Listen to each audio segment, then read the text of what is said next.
हाँ, तो विद्यार्थियों, आज हम आपकी पाठ्य पुस्तक आरोह भाग 1 का के काव्य खंड का छठा पाठ चंपा काले काले अक्षर नहीं चिंती का अध्ययन करेंगे। इसके कवि हैं त्रिलोचन।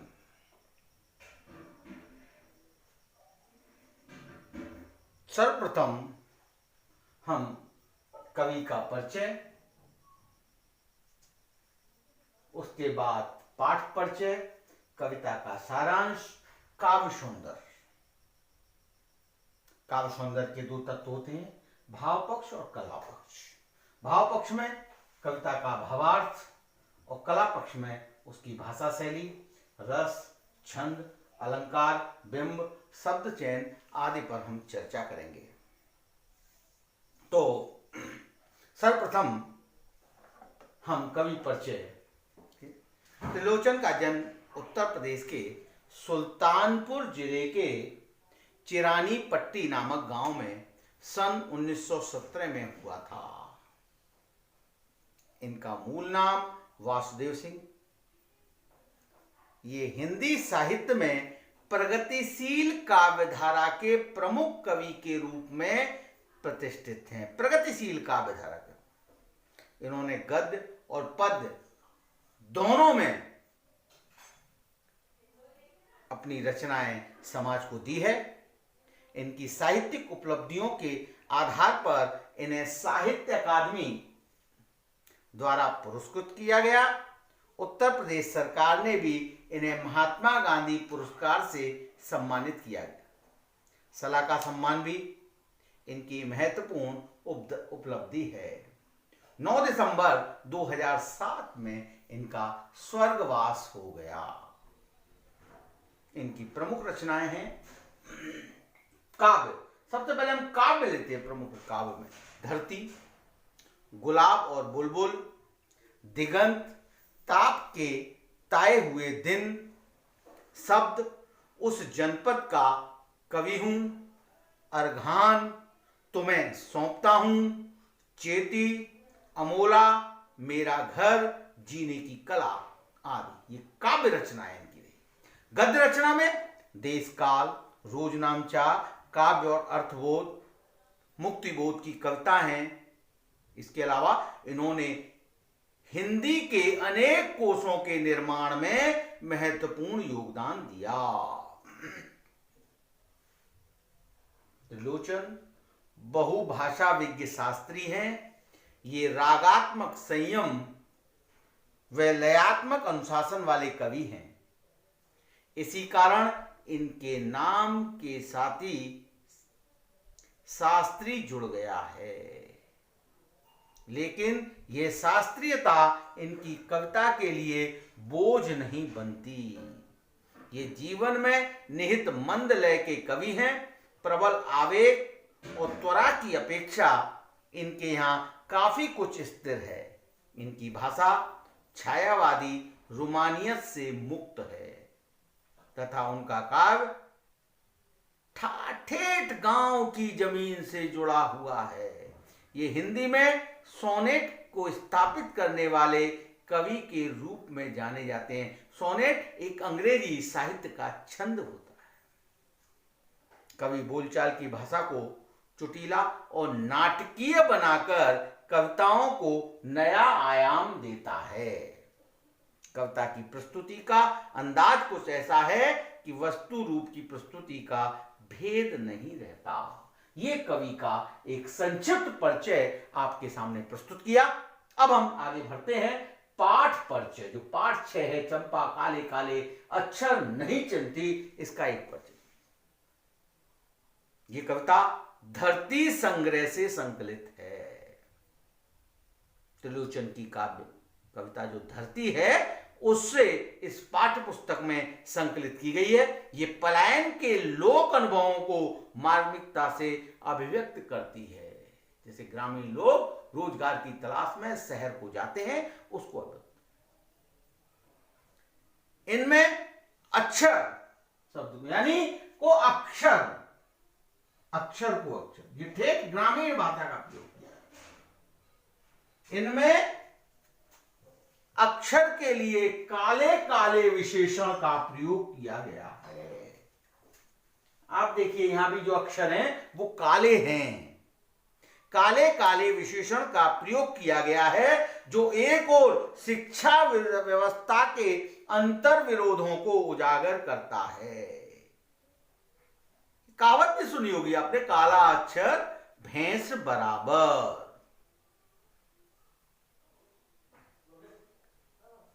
ये जो विशेषण है एक और शिक्षा व्यवस्था के अंतर विरोधों को उजागर करता है तो दूसरी ओर उस दारुण यथार्थ से भी हमारा परिचय कराता है जहां आर्थिक मजबूरियों के चलते घर टूटते हैं, लोग पलायन करते हैं।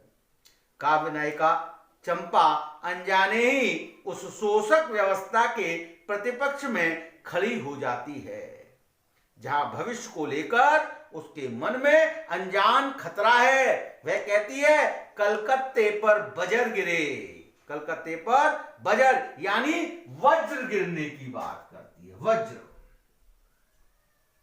इंद्र का आयुध वज्र, वज्र गिरने की बात करती है। वज्र गिरना लाक्षणिकता है संकट आने का, वज्र गिरने की कामना करती है। जीवन के खुरदरे यथार्थ के प्रति चंपा के संघर्ष को और चंपा के संघर्ष और जीवन को प्रकट करती है।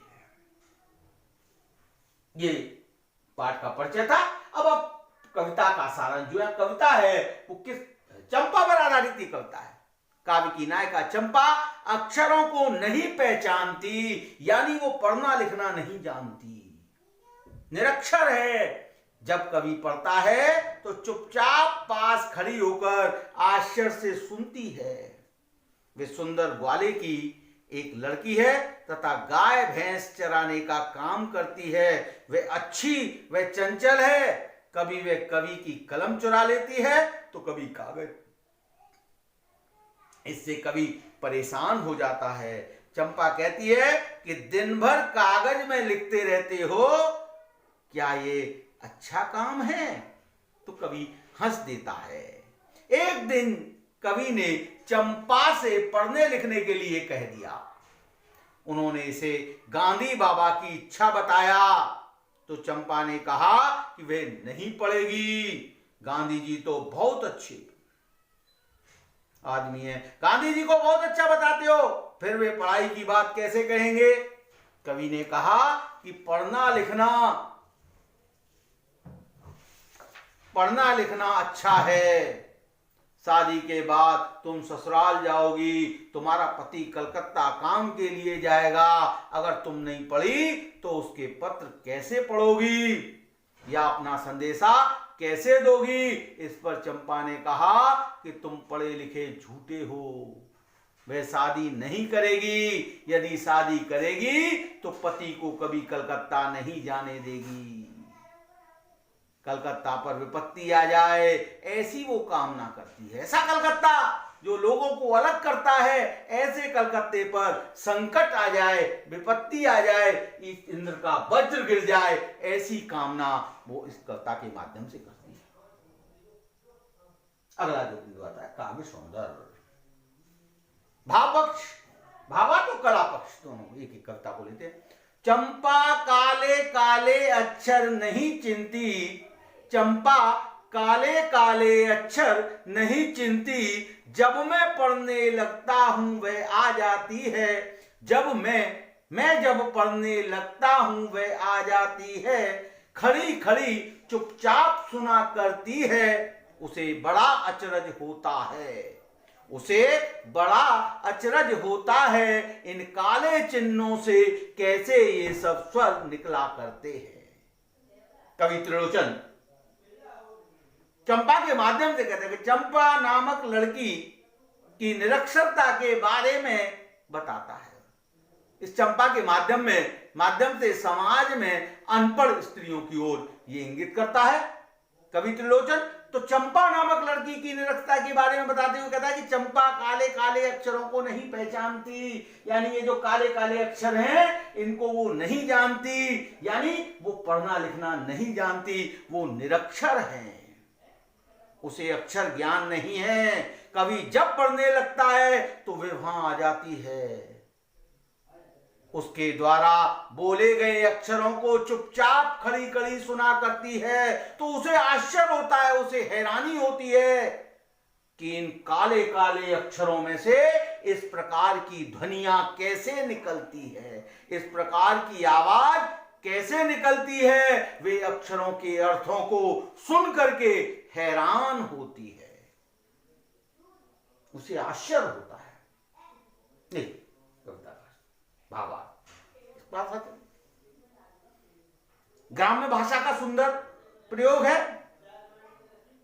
ग्राम्य भाषा का सुंदर प्रयोग है, मुक्त छंद होते हुए भी लय है, सरल व सुबोध खली बोली का प्रयोग किया गया है। काले काले खड़ी खड़ी में पुनरुक्ति प्रकाश अलंकार की छटा व्याप्त है,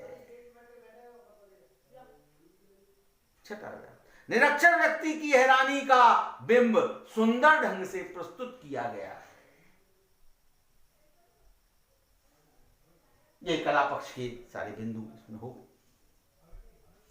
देखिए भाषा कैसी है, ग्राम्य भाषा का सुंदर प्रयोग है, सरल सुबोध खली बोली है, खली बोली है, रस शांत रस,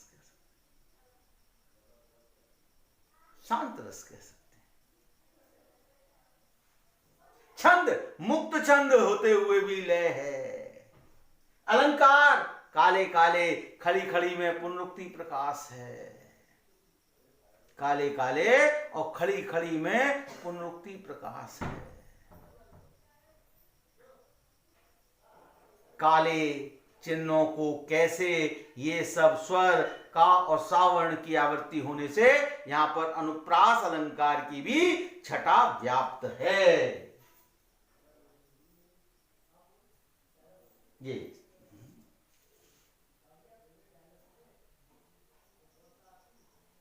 चंपा सुंदर की लड़की है, चंपा सुंदर की लड़की है, सुंदर ग्वाला है, गाय भैंसे रखता है, चंपा चौपायों को लेकर चरवाही करने जाती है, चंपा चौपायों को लेकर चरवाही करने जाती है, चंपा अच्छी है, चंचल है, नटखट भी है, चंपा अच्छी है, चंचल है, नटखट भी है, कभी कभी ऊधम करती है, कभी कभी वह कलम चुरा देती है, कभी कभी ऊधम करती है, कभी कभी वह कलम चुरा देती है, जैसे तैसे उसे ढूंढ कर जब लाता हूँ, जैसे तैसे उसे ढूंढ कर जब लाता हूँ,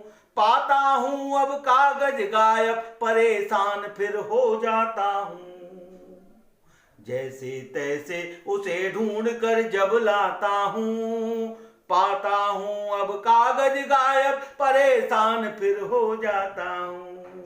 त्रिलोचन, कवि त्रिलोचन चंपा के विषय में बताता है कि वे सुंदर नामक ग्वाले की लड़की है, उसका परिचय दे रहे हैं कि ग्वाले की लड़की, वह गाय भैंस रखता है, यानी गाय भैंसों का पालन करता है।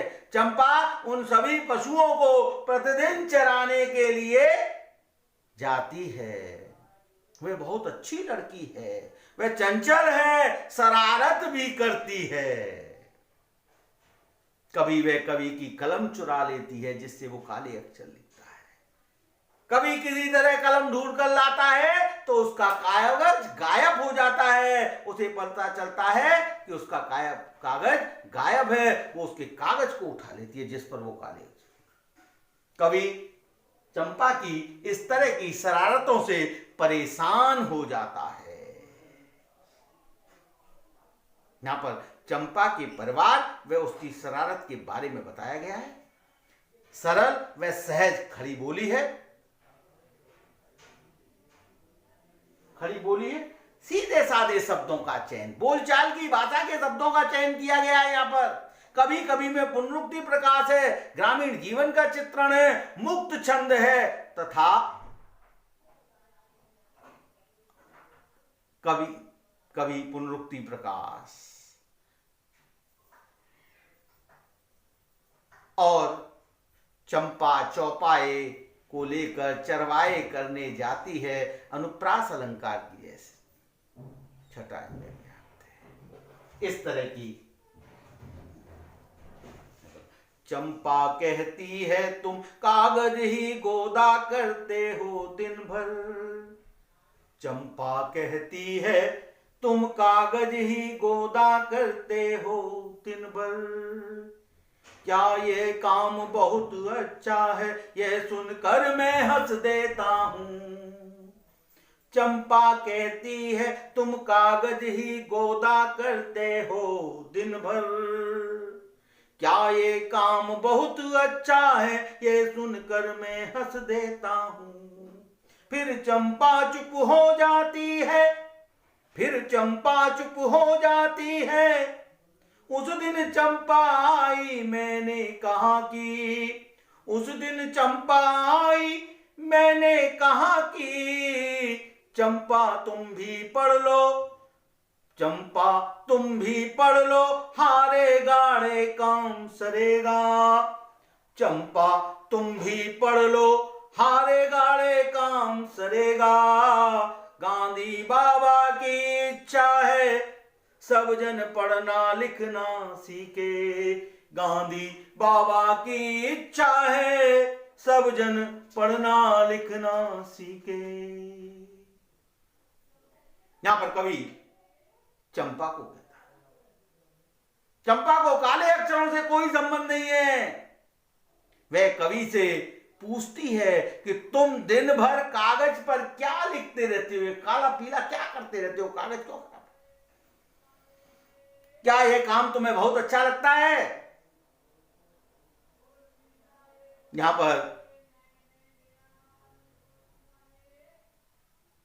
पर कवि स्पष्ट करता है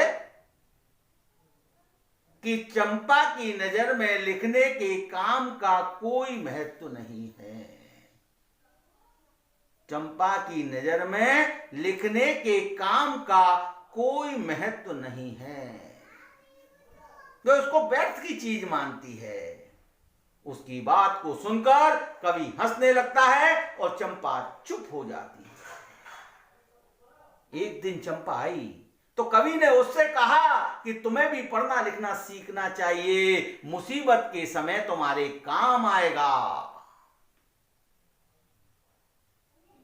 परंतु मैं नहीं तैयार। वह महात्मा गांधी की इच्छा को बताता है कि गांधी जी की इच्छा है कि सभी लोगों को पढ़ना लिखना चाहिए, हमारे देश के सभी लोग साक्षर होने चाहिए, ऐसी गांधी जी की इच्छा है। चंपा नहीं मानी। चंपा ने ये कहा कि मैं तो नहीं पढ़ूंगी, चंपा ने ये कहा कि मैं तो नहीं पढ़ूंगी, तुम तो कहते थे गांधी बाबा अच्छे हैं, तुम तो कहते थे गांधी बाबा अच्छे हैं, वे पढ़ने लिखने की कैसे बात कहेंगे, वे पढ़ने लिखने की कैसे बात कहेंगे, मैं नहीं पढ़ूंगी, मैं नहीं पढ़ूंगी। मना कर देती है, इनकार कर देती है कि मैं नहीं पढ़ूंगी। जब कवि उससे आग्रह करता है कि गांधी बाबा ने कहा है कि सभी लोगों को पढ़ना चाहिए, तो चंपा कवि की बात का उत्तर देते हुए इनकार कर देती है, मना कर देती है कि वे नहीं पढ़ेंगी। वहां उसके मन में एक प्रश्न उठता है, जिज्ञासा उठती है कि तुम तो कहते थे गांधी बाबा अच्छे हैं, कैसे अच्छे हैं? अच्छे लोग पढ़ने लिखने की बात नहीं करते, फिर वे पढ़ाई की बात क्यों करते हैं अगर अच्छे हैं तो? चंपा महात्मा गांधी की अच्छाई या बुराई का मापदंड पढ़ने की सीख से लेती है कि पढ़ने की सीख देने वाला चंपा की दृष्टि में बुरा व्यक्ति होता है। इस प्रकार वे न पढ़ने का निश्चय पुनः दोहराती है। निरक्षर व्यक्ति की मनोदशा का सुंदर चित्रण किया गया है। शिक्षा के प्रति समाज की उपेक्षा का भाव स्पष्ट है। ग्रामीण जीवन का सटीक वर्णन है। देशज शब्दावली युक्त खड़ी बोली है। मुक्त छंद, अनुप्रास अलंकार कविता में निहित है। संवाद शैली है। ये इसके कारण। मैंने कहा कि चंपा पढ़ लेना अच्छा है। मैंने कहा कि चंपा पढ़ लेना अच्छा है। ब्याह तुम्हारा होगा तुम गौने जाओगी। मैंने कहा कि चंपा पढ़ लेना अच्छा है। ब्याह तुम्हारा होगा तुम गौने जाओगी। कुछ दिन बाद बालम संग्रह चला जाएगा जब कलकत्ता। कुछ दिन बालम संग्रह चला जाएगा जब कलकत्ता। बड़ी दूर है वह कलकत्ता। कैसे उसे संदेशा दोगी। कैसे उसे संदेशा दोगी। कैसे उसके पत्र पढ़ोगी। कैसे उसे संदेशा दोगी। कैसे उसके पत्र पढ़ोगी। चंपा पढ़ लेना अच्छा है। चंपा पढ़ लेना अच्छा है। कवि चंपा को पढ़ने की सलाह देता है। वे स्पष्ट तौर पर उसे मना कर देती है।